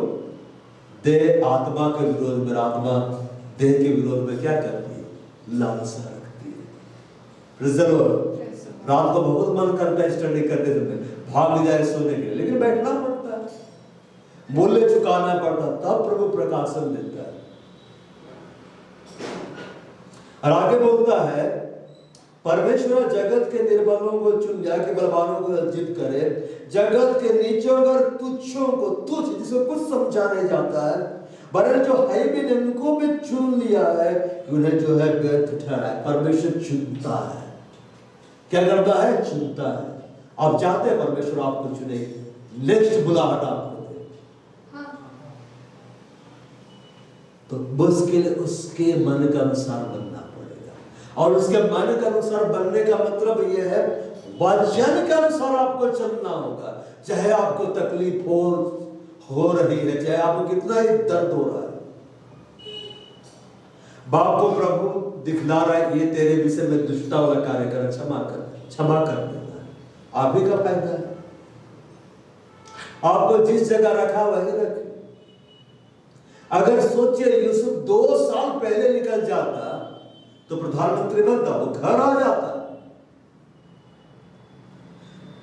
वो दर्शन पूरा होता, वो स्वप्न पूरा होता। नहीं, प्रभु ये नहीं बतलाएगा कभी आपको कि इतना और इंतजार करने के बाद में क्या मैं देने जा रहा हूं। लेकिन आप जब बने रहते, उसी जगह पर आते जहां अब आपको रखा है, तब प्रभु आपको देता है। जरूर अब याद रखिए, यहोवा ने मूसा से पहाड़ से उतरकर बातें नहीं की थी, ऊपर में बातें की थी। जब मूसा देखने के लिए आ रहा था, जब आप परमेश्वर को देखने के उसके करीब जाएंगे, परमेश्वर आपसे बात करेगा। झाड़ी तो चल रही थी, मूसा सोचता हाँ ठीक है, क्यों मैं जाऊंगा, डर लग रहा है, भेड़ बकरी को लेकर चला जाता है। परमेश्वर को और इंतजार करना पड़ता, मूसा का भी समय बढ़ जाता। ऐसा नहीं लिखा होता है कि परमेश्वर मूसा को बुलाए, उनको मैं ही आना, आपको जाना है, आपको ऊंचाई में चढ़ना है, आपको आत्मिक ऊंचाई में चढ़ना है। वो जहां आपको मिल सकता है जाना है। जो ग्रेस यहोवा के भवन में मिलता है ना, वो बाहर में आपको नहीं मिलेगा। अभी जो ऑनलाइन सर्विस चल रहा है, मैंने इस बात को नोटिस किया, आपने भी नोटिस किया होगा। पिछला फ्राइडे हम लोग मिलकर प्रार्थना की, उसका गहरा प्रभाव कलीसिया में पड़ रहा है, हमारे जीवन में पड़ रहा है कि नहीं? क्योंकि प्रेयर सर्विस शुरू हो गया। अब यह है कि जो सर्विस नहीं अटेंड कर रहा है उसके ऊपर वो ग्रेस नहीं आएगा। कलीसिया में आया, वो वाला ग्रेस उसको देगा, लेकिन अटेंड जो कर रहा है, जो एक मूल्य चुका रहा है, प्रेयर कर रहा है, वो ग्रेस आ रहा है, वो फेवर आ रहा है। मैं देखा कलीसिया के साथ प्रार्थना किया, कल प्रार्थना नहीं हो पाया, गहरा प्रभाव पड़ा। 1 घंटे में नींद प्रभु ऐसा मेरा कंप्लीट करके उठाया, लगा कि मैं घंटों सो रहा था, घंटों। और सुबह 5 बजे तक मैं बैठा हुआ था प्रभु के साथ, जागा हुआ था, पढ़ रहा था, प्रार्थना कर रहा था, आराधना कर रहा था। और प्रभु प्रकाशन पे प्रकाशन खोलता जा रहा है। हालेलुया। और उसका मन का अनुसार बनना है, चाहे वो अच्छा लगे चाहे ना लगे, तो वो आपको चुनेगा। Praise the Lord. मतलब यह है, आपकी शारीरिक दशा कैसे भी हो, आप कितना ही नीचे दिखलाई दे रहे हो, लोग आपको पसंद करे या पसंद ना करे, लोग आपको महत्व दे चाहे ना दे, परमेश्वर आपको महत्व देता है। परमेश्वर आपसे प्रेम करता है। अब आपका दृष्टिकोण यह होना चाहिए, अब आपको अपनी बुलाहट को लेकर गंभीर हो जाना चाहिए कि चाहे कुछ भी हो, अब मेरे लिए जीवित रहना मसीह है, अब मर जाना क्या है, लाभ है। मतलब परमेश्वर के लिए परिश्रम करना लाभ है। कलीसिया में आप मूर्ख नहीं है, आप परमेश्वर की दृष्टि में बुद्धिमान है। हर दिन प्रार्थना करना, हर दिन आराधना करना, ऐसा नहीं कि आज एक जाग तो सुबह उठ के गुड मॉर्निंग थैंक यू बोल के फट से भाग गए। जल्दी उठो, बिना खाना खाए तो जाओगे ही नहीं। तो अब 10 मिनट जल्दी उठो, आराधना करो, प्रार्थना करो और जाओ। जब आप उसके मन के अनुसार बनेंगे, आपको गंभीर हो जाना है, परमेश्वर नेक्स्ट बुलाहट आपको देगा। तब बतलाएगा कि अपोस्टल बनाऊंगा, कि भविष्यवक्ता बनाऊंगा, कि उपदेशक के लिए बुलाया गया है, कि बाइबल शिक्षक, कि तू वर्शिप लीडर है, कि तू इवेंजलिस्ट है, कि तू प्रबंध करने वाला क्या है, सब प्रभु बतलाएगा। अभी एक बार अब कलीसिया की वो अपना संबंध प्रभु के साथ सही की, प्रभु स्वप्न दिखलाना है। अब मैं भी सोचता प्रभु ऐसा स्वप्न मेरे को क्यों नहीं दिखलाता है, तब मैं अपने आप को तसल्ली देता हूँ, बड़ा भाग है, डायरेक्टली बात करेगा। हर लोग को कोई दर्शन स्वप्न प्रभु नहीं दिख रहा है, सीधे बात। Praise the Lord. मूसा के बारे में बोला, मैं उसे दर्शन में बातें नहीं करता, कहीं नाम नहीं पड़ेगा। मूसा का प्रभु दर्शन दिखलाया, स्वप्न दिखलाया। सोचिए मूसा जब सोता था तो क्या देखता होगा। अब मूसा देखता होगा मैं पहाड़ को ये हूं वो हूं, लेकिन कहीं परमेश्वर ऐसा नहीं बोला कि मैं मूसा को स्वप्न दिखलाता हूं। ऐसा कहीं नहीं पढ़िएगा कि मूसा नींद से जाकर क्या बोला, वो कितना भयानक स्वप्न था। डायरेक्ट बात करता था परमेश्वर। कैसे बात करता था? डायरेक्ट। जब हम नेशनल प्रेयर टावर में किया था तो एक मेरे से पहले जो ग्रुप किया था तो एक अंकल था जयप्रकाश अंकल, वो मुंबई के। उसको अन्य भाषा का वरदान प्रभु नहीं दिया था, लेकिन आत्मा से भरे हुए व्यक्ति, जरूरी नहीं कि पवित्र आत्मा से भरा हुआ व्यक्ति तो अन्य भाषा ही बोलेगा, ऐसा नहीं है। हालेलुया। वह एक चिन्ह है। आप पवित्र आत्मा से भरे दिन भर अन्य भाषा बोलते रहते हैं क्या? नींदों में बड़बड़ाते रहते हैं। तो वो व्यक्ति के पास अन्य भाषा का वरदान है, सब लोग अन्य भाषा बोलते थे और यीशु मसीह सीधे उसके साथ रहता था। मतलब जब मन किया यीशु मसीह आके उसके साथ चलते थे, बाकायदा दिखलाई देता था और बात करते थे। एक बार का बात है, वो संसद भवन है ना, पुराना संसद भवन जो अंग्रेजों के द्वारा बनाया हुआ है, उसके पास रोड के किनारे वो अपने कुछ भाइयों के साथ जो प्रार्थना योद्धा के रूप में नेशनल प्रेयर टावर गए थे, घूम रहे थे। यीशु मसीह स्वर्ग से उतर कर आया और वो सड़क पर चलने लगा। अद्भुत ना, दिल्ली में यीशु मसीह चल रहे थे और वो बात करने लगे, बतलाने लगे। उससे बोले कि देखो अभी तुम जाना प्रेयर टावर और आशीर्वादम से मिलना। अब आशीर्वादम कौन था? नेशनल प्रेयर टावर का डायरेक्टर। और उसको ये बतलाना मैं ये काम अब करने जा रहा हूँ, ये भविष्यवाणी का वचन बतला रहा हूँ। और बोला अगल बगल जो है कुछ मत बतलाना। और वो चल रहा हाँ, और अगल बगल वाला लोग बात कर रहे, बात करते जा रहे, कुछ बता ही नहीं। यीशु मसीह सामने है, अद्भुत अनुभव के लिए दर्शन नहीं देख रहा, सीधा देख रहा है। फिर वो गया और प्रार्थना भवन में जाके बतला दिया, प्रभु ऐसे ऐसे प्रकट किया, बाद में पूरा। हालेलुया। एक बार के बाद प्रभु को बोले, प्रभु मुझको ना अन्य भाषा का वरदान चाहिए, gift of tongues, speaking of tongues. तब यीशु मसीह प्रकट हो गया। क्या बोले? मतलब यीशु मसीह से बात की, अन्य भाषा का वरदान लेके क्या करेगा? मैं तुमसे डायरेक्ट बात करता हूं, काफी नहीं? सोचिए, परमेश्वर सीधे आपके साथ बैठा हुआ है और वो आपके साथ साथ रहता है और आप क्या बोले? उसको पवित्र आत्मा का वरदान चाहिए।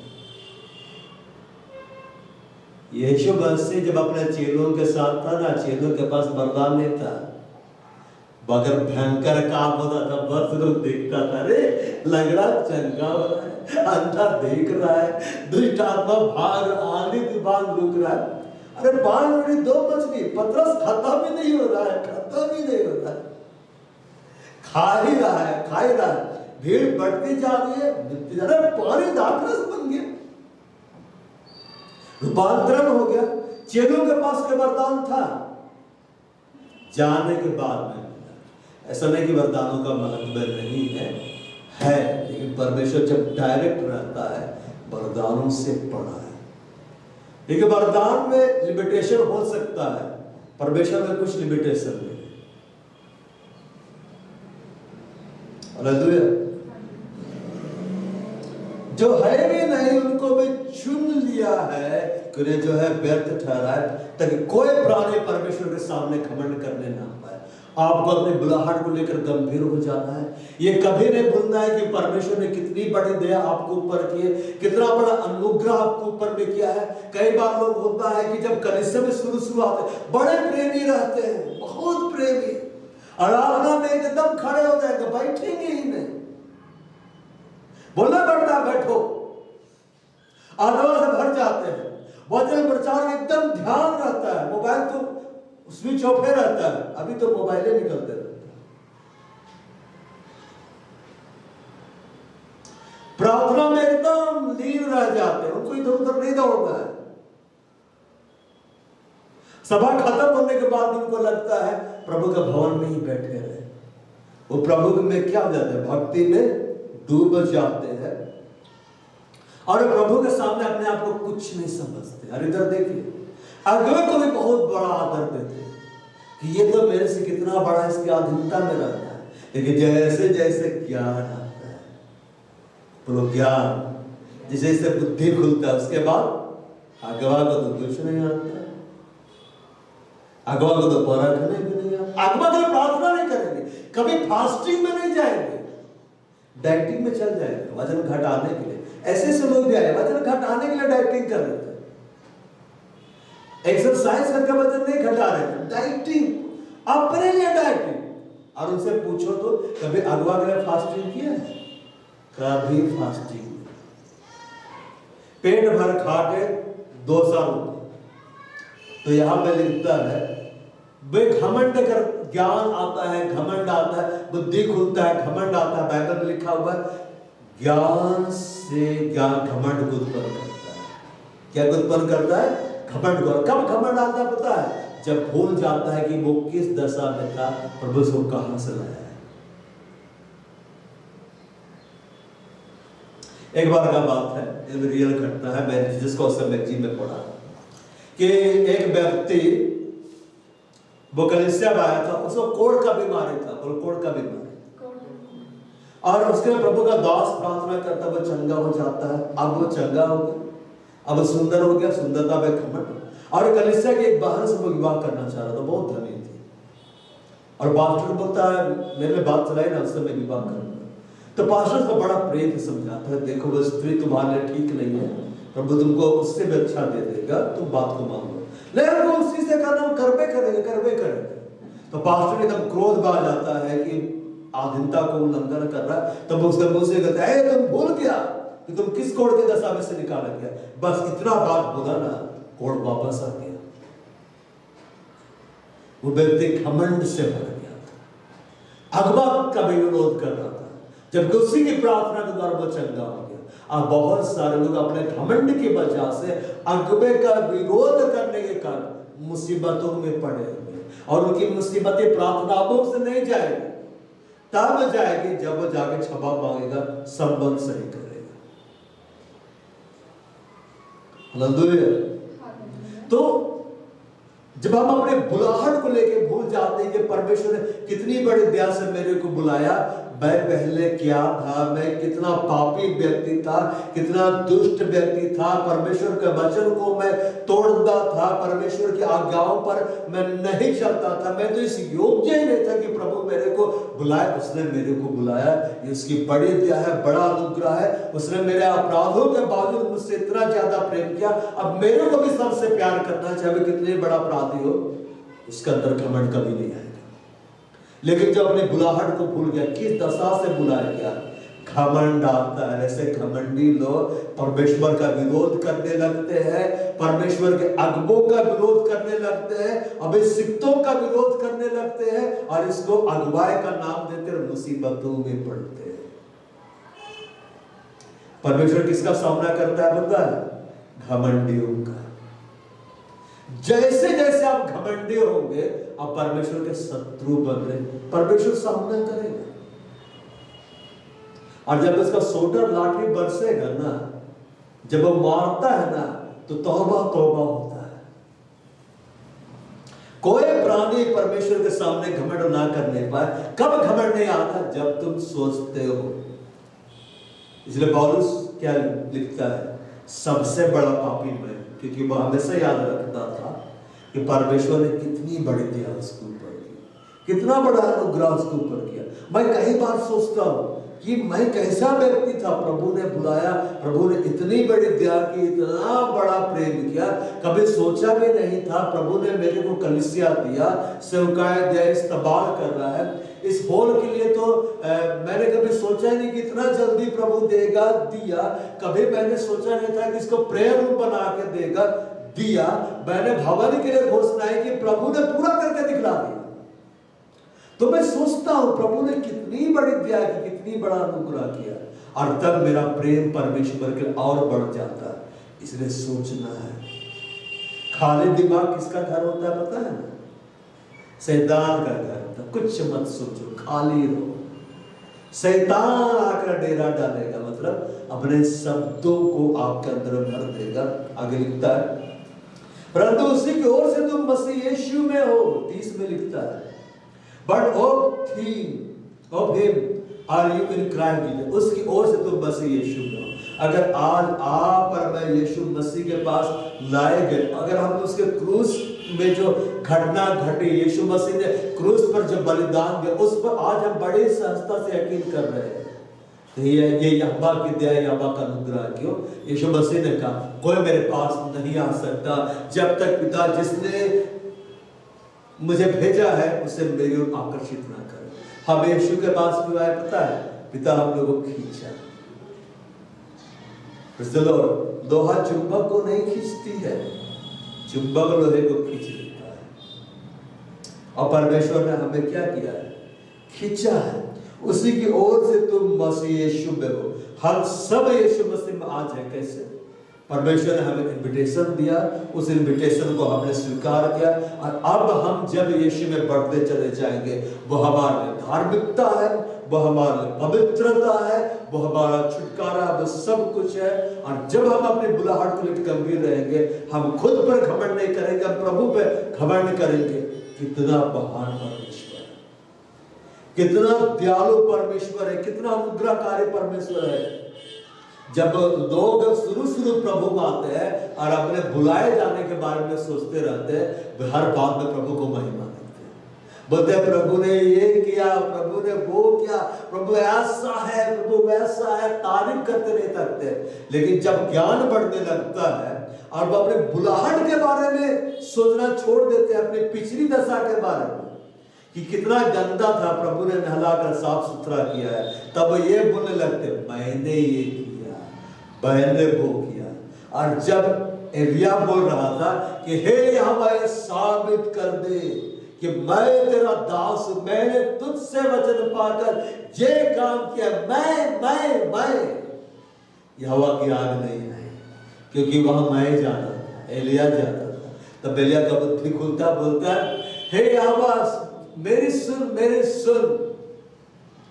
है कि आर्य प्रकट कर कि तू ही परमेश्वर है, तो इनका मन लौटा ले। अब सिर्फ यहोवा, मैं को हटाते हैं, यहोवा सुन, सिर्फ अब यहोवा हो जाता है, तुरंत आग आ जाता है।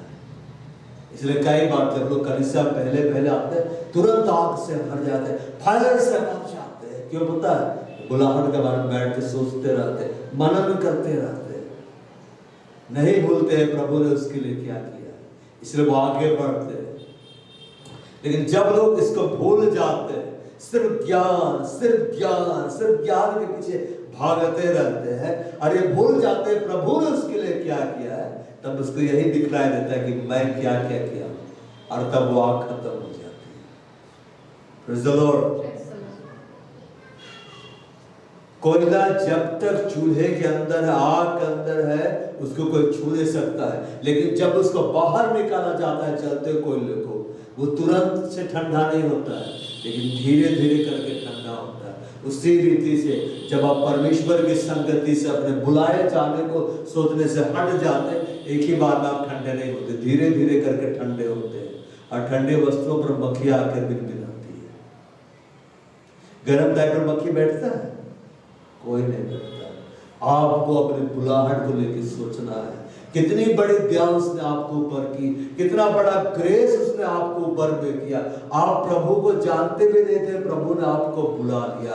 परमेश्वर ने आपको यीशु मसीह के लहू के द्वारा शुद्ध कर दिया, पवित्र कर दिया, धर्मी ठहरा दिया, अपने वचनों का ज्ञान रहस्य आपके लिए खोल दिया। आपको कितना ज्यादा उसका आभारी होना चाहिए। इसलिए भजन संहिता 103 में लिखा हुआ जो आज हम लोग पढ़ रहे थे, हे मेरे बन यहोवा को शरीर मन अंदर से जो कुछ मुझ में उसके पवित्र नाम को धरने का, वह तो मेरे सब धर्म को क्षमा करता है।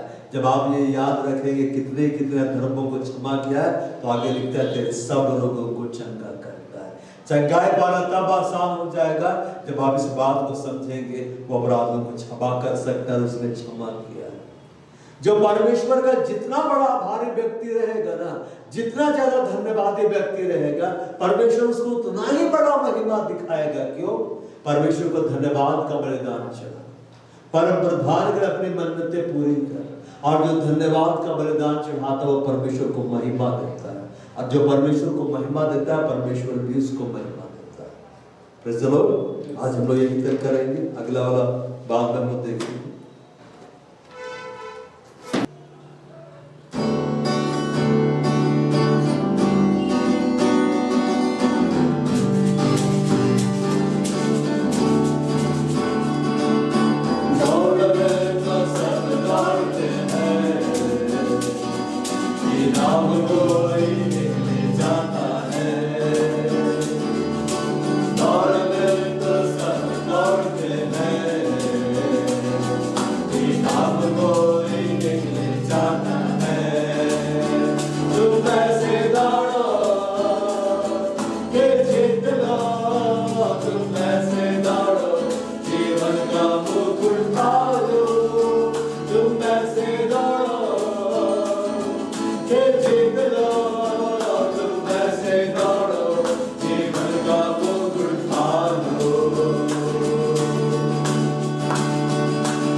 बढ़ते चले जाओ, प्रभु में तुम्हारा परिश्रम व्यर्थ नहीं है। प्रभु के काम में तुम सदा बढ़ते चले जाओ। जो दौड़ेगा वह जीतेगा, जो दौड़ेगा जीवन का मुकुट पाएगा। जो दौड़ेगा वह जीतेगा, जो दौड़ेगा जीवन का मुकुट पाएगा। जिस घड़े अपने बुलाए जाने के लिए यहोवा का धन्यवाद करो, परमेश्वर का धन्यवाद करो। उसने आपको बुलाया, आपको ऊपर उसने अपनी बड़ी दया को दिया, बड़े ग्रेस को दिया, बड़े फेवर को दिया है। बाइबल में लिखा हुआ है परमेश्वर ने जगत से ऐसा प्रेम किया, उसने अपने इकलौते बेटे को दे दिया ताकि जो कोई उस पर विश्वास करे वो नाश न हो, अनंत जीवन को पाए। इस घड़ी हवा का धन्यवाद करो। उसने आपको बुलाहट दी है, उसने आपको बुलाया है, उसने आपको नाम लेकर बुलाया है। यहोवा का धन्यवाद करो। और इस घड़ी पवित्र आत्मा को बोलो, पवित्र आत्मा मेरी मदद कर, मैं अपने बुलाहट को लेकर गंभीर हो जाऊं, मैं अपने बुलाहट में आगे बढ़ता चला जाऊं। यीशु मसीह को बोलो, मेरे लिए जीवित रहना मसीह है और मर जाना लाभ है। बोलो, मैं संसार के लिए मर गया, मैं पाप के लिए मर गया। बोलो, मैं यीशु मसीह के लिए जीवित हूँ, मैं यीशु मसीह के लिए जीवित हूँ। अब मेरी जिंदगी यीशु मसीह तेरे लिए है, अब मेरी हर सांस यीशु मसीह तेरे लिए है। पवित्र आत्मा को बोलो, मेरी मदद कर, मैं बुलाहट में जो यहोवा ने मुझे दी है मैं बढ़ता चला जाऊं, मैं ईमानदारी से बढ़ता चला जाऊं।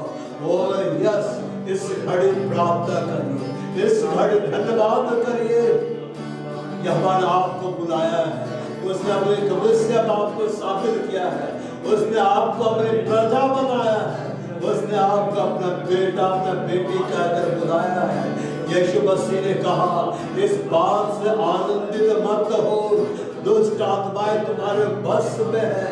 इस बात से आनंदित हो, तुम्हारे नाम जीवन के किताब में लिख दिए गए हैं। अपने बुलाए जाने के धन्यवाद करो। हालेलुया। बाळला होडे वस्त्र लागन, देवाळला होड कंदर लाहिया, देवाळला पासेबा कंदर लागन, जावळला होबळला बाळ कंदर लागन, देवाळला होबळला वस्त्र लागन, सांबळला बाळ कंदर लाहिया, देवाळला होड कंदर लाहिया, देवाळला वस्त्र लाहिया, सांबळला रिगातो बे वस्त्र लावे, सांबळला लेकरिगा वस्त्र लावे, शाबळला ओपळला माळला होड कंदर लावे, जावळला वस्त्र सिंगार वस्त्र लावे, देवाळला वस्त्र लिंबळला उगदा विसाका, बाळगे तोबे अवसीव रंगळला हाड मित्र लावे, देवाळला वस्त्र लंबळला, जावे तो वस्त्र काले यावे तो वस्त्र लावे, देवाळला बाळ कंदर लावे, दोबळला वस्त्र लिंबळला, यंबळला हुबळला संबळला, यंगळला वस्त्र लावे, जावळला हुबळला संबळला, हुबळला वस्त्र लावे, संबळला मूल उतर लाए, हुबळ वस्त्र लावे। दौड़ में तो सब दौड़ते हैं, इनाम को एक ही ले जाता है। तुम ऐसे दौड़ो कि तुम जीत लो, जीवन का मुकुट पालो। पौलुस ने लिखा, मैं निशाने को दौड़ा चला जाता हूँ। आप अपने लिए कहिए, मैं निशाने को दौड़ा चला जाता हूँ। मैं पवित्र आत्मा से बल पाकर पवित्र आत्मा सामर्थ्य पाकर दिशा में को दौड़ा चला जाता हूँ।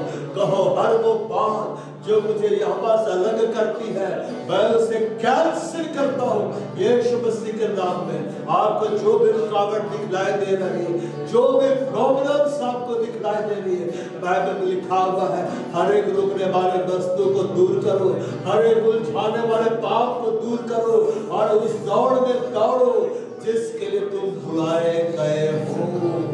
और हर एक पाप को, हर एक रुकावट को दूर करो यीशु मसीह के नाम में।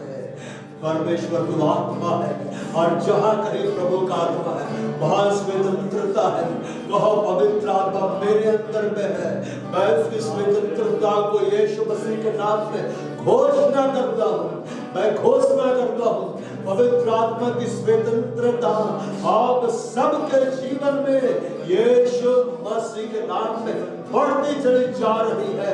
मैं घोषणा करता हूँ यीशु मसीह के नाम में आप आजाद हो रहे हैं। मैं घोषणा करता हूँ यीशु मसीह के नाम में आपके बंधन टूट रहे हैं।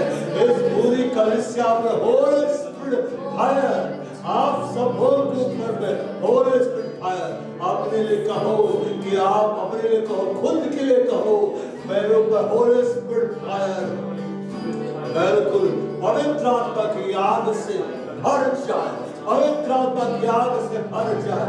यहोवा की आग सिदोन में है, उसका भट्ठा यरूशलेम में है। जब आप इस सेवकाई से जुड़े हैं जिसका नाम सियोन सेवकाई है, जब आप इस कलीसिया से जुड़े हुए हैं जिसका नाम स्वर्ण राष्ट्रीय कलीसिया है, यहोवा की आग से भर जा रहे हैं। आप यीशु मसीह के नाम में यहोवा की सामर्थ से आप भर जा रहे हैं यीशु मसीह के नाम में। Hallelujah hallelujah hallelujah. बाणेगा होरी वाला मसाफा राग्या मशीबा रुकुंद्र लावे नावड़ेगा हमें मशीबा रुकुंद्र लावे। डार्कनेस के मतवाले ना बनो, इससे मुझ पर होता है पवित्र आत्मा से भरते चले जाओ। कलीसिया पवित्र आत्मा से भरते चली जाए यीशु मसीह के नाम में। पवित्र आत्मा से भरती चली जाए, पवित्र आत्मा के सामर्थ्य से भरती चली जाए, पवित्र आत्मा का अभिषेक से भरती चली जाए, पवित्र आत्मा के वरदानों से भरती चली जाए। वो अपने संबंधों को परमेश्वर के साथ सही करो और पवित्र आत्मा अपने वरदानों से तुम्हें भरता चला जाएगा। कहो मैं अपने मन को तेरी ओर लगाता हूँ, मैं अपने ध्यान को तेरी ओर लगाता हूँ, मैं अपने जीवन को यहोवा तेरे हाथों में सौंप देता हूँ। जो कुछ तूने मुझे दिया है सब कुछ मैं तेरे हाथों में सौंप देता हूँ। बिल्कुल पवित्र आत्मा से आप भरते चले जा रहे हैं, पवित्र आत्मा का अभिषेक से आप भरते चले जा रहे हैं। आप सब होली स्पिरिट फायर, आपके जीवन में होली स्पिरिट फायर, आपके आत्मा के ऊपर होली स्पिरिट फायर। आप स्वर्ग के बुलाहट में बुलाए गए हैं, आप पवित्र बुलाहट में बुलाए गए हैं, आप पवित्र बनने के लिए बुलाए गए हैं, आप सिद्ध बनने के लिए बुलाए गए हैं, आप यहोवा की महिमा करने के लिए बुलाए गए, यहोवा की आराधना करने के लिए बुलाए गए, यहोवा के वचनों को पढ़ने के लिए बुलाए गए, यहोवा के वचनों को आधार पर चलने के लिए बुलाए गए। अपने संबंधों को परमेश्वर के साथ सही करो, अपने संबंधों को परमेश्वर के साथ सुधार लो।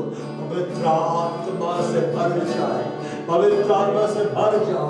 सबों को कर पवित्र आत्मा कब्जा बढ़ता चला जा रहा है यीशु मसीह के नाम में। सबों के ऊपर पवित्र आत्मा कब्जा बढ़ता चला जा रहा है। आप पवित्र आत्मा से भरते हुए जा रहे हैं, आप पवित्र आत्मा का अभिषेक से भर रहे हैं, आप पवित्र आत्मा के सामर्थ्य से भर रहे हैं, आप पवित्र आत्मा के वरदान से भर रहे हैं। आपका जीवन पहले जैसा नहीं है, आपका ये बदलता चला। हालेलुया हालेलुया होरी बलवा संपड़ना वे बड़गा बोल खंदर लाही लबतबा ये बाबा संपड़ना कबिस्तना। अपने संबंधों को परमेश्वर के साथ और सही करो और सुधारो और समर्पण में बढ़ो और आज्ञाकारिता में बढ़ो और विश्वास योग्यता में बढ़ो। परमेश्वर आने वाले दिनों में आपको बड़े से बड़े बुलाहट देने जा रहा है, बड़े से बड़े रीति से वो आपको सेवकाई में इस्तेमाल करने जा रहा है। यीशु मसीह ने कहा फसल के स्वामी से विनती करो वह फसल काटने के लिए मजदूरों को भेज दे, क्योंकि पकी हुई फसलें तो बहुत है, मजदूर थोड़े हैं। इस घड़ी यहोवा को बोलो, मुझे तेरी बुलाहट में और बढ़ा, मुझे तेरी सौकाय में और बढ़ा।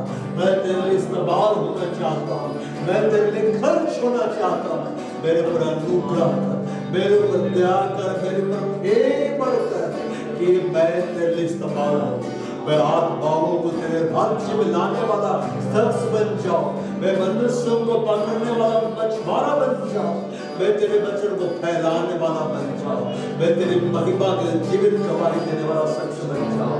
पवित्र आत्मा से सबके भर जाए यीशु मसीह के नाम में, और पवित्र आत्मा कार्य आपके जीवन में बढ़ रहा है यीशु मसीह के नाम में। आप पवित्र आत्मा से सामर्थ पा रहे हैं और यीशु मसीह की महिमा के लिए आप गवाह ठहरे हैं। मैं यीशु मसीह के नाम में आपको आशीषित करता हूँ, मैं यीशु मसीह के नाम में घोषणा करता हूँ, आप यहोवा की बुलाहट में बढ़ाए जा रहे हैं, आप सेवकाई में इस्तेमाल किए जा रहे हैं। मैं यीशु मसीह के नाम में घोषणा करता हूँ, अब आत्माओं को बचाने वाले बन रहे हैं, मनुष्यों को पकड़ने वाले बन रहे हैं। मैं यीशु मसीह के नाम में घोषणा करता हूँ, अब यीशु मसीह के जीवित गवाह बन रहे हैं। हालेलुया, धन्यवाद धन्यवाद धन्यवाद। खुदा इस घड़ी हम आपको महिमा दे रहे, धन्यवाद परमेश्वर का धन्यवाद है।